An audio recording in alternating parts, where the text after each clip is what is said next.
শ্রেষ্ঠকে মানুষ না ফেরেশতা? অনেকে মনে করে থাকে ফেরেশতা হয়তো মানুষ হইতে শ্রেষ্ঠ। তাদের এই ধারণা সম্পূর্ণ ভুল। ফেরেশতাগণ কখনো মানুষের গৌরব ও মর্যাদা লাভ করতে পারে না, যেহেতু ফেরেশতাগণের আহার নিদ্রা প্রয়োজন হয় না, জীবিকার জন্য তাদের ব্যস্ত থাকিতে হয় না। অভাব অনটন, রোগ শোক, দুঃখ কষ্ট, সমাজকে সেবা করা, পরস্পরের প্রতি যে দায়িত্ব, ফ্যামিলির দায়িত্ব হইতে কিন্তু তাদেরকে সম্পূর্ণ মুক্তি। এইরূপ বেপরোয়া বলেই তারা অহোরাত্র আল্লাহর ইবাদত ও হুকুম তামিলে কিন্তু লিপ্ত থাকতে পারে। আর মানুষ এই মায়াময় সংসারের মায়া জালে আবদ্ধ থেকে কিন্তু জটিলতাপূর্ণ জীবনে কিন্তু আপদ বিপদ, অভাব অনটন, রোগ শোক, দুঃখ কষ্টের ভিতর দিয়ে কিন্তু আপন পরিবারের ভরণ পোষণ ও সমাজ সেবা ও আল্লাহর ইবাদত করে। তবে ফেরেশতারা শ্রেষ্ঠ হইল কিসে?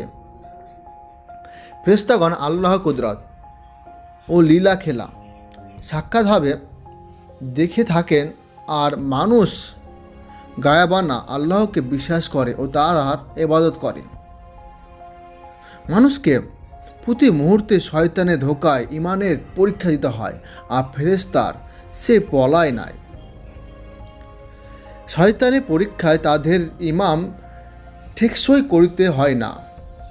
আমরা যে ইমাম ঠিক করতে এরকম ব্যাপার না। একবার বাবেল শহরে হারুত মারুত দুই ফেরেশতা ইমানের পরীক্ষা ফেল হয়ে প্রমাণ করেছে যে ফেরেশতা মানুষ হইতে শ্রেষ্ঠ নয়। শয়তান ধাবিত মানুষের সরল প্রাণের একটি সেজদা কোটি কোটি ফেরেশতার অগণিত সেজদা থেকেও কিন্তু উত্তম, শুধু না অতি উত্তম। মানুষ শ্রেষ্ঠ বলে আল্লাহ পাক হযরত আদম আলাইহিস সালামকে সেজদা করবার জন্য ফেরেশতাগণকে আদেশ করেছিলেন। তাই তিনি ফেরেশতাগণকে বাদ দিয়ে মানুষকে আপন খলিফা অর্থাৎ প্রতিনিধি নিযুক্ত করে আশরাফুল মাখলুকাত রূপে অর্থাৎ সৃষ্টির সেরা সৃষ্টি করেছেন। সবার ওপরে মানুষ, তার উপরে আল্লাহ, তার ওপরে আর কেউ নেই। পৃথিবীর সহিত মানুষের সম্পর্ক কী হতে পারে? এই পৃথিবী মানুষের পক্ষে একটি বিপুল অর্থাৎ একটি পুল স্বরূপ।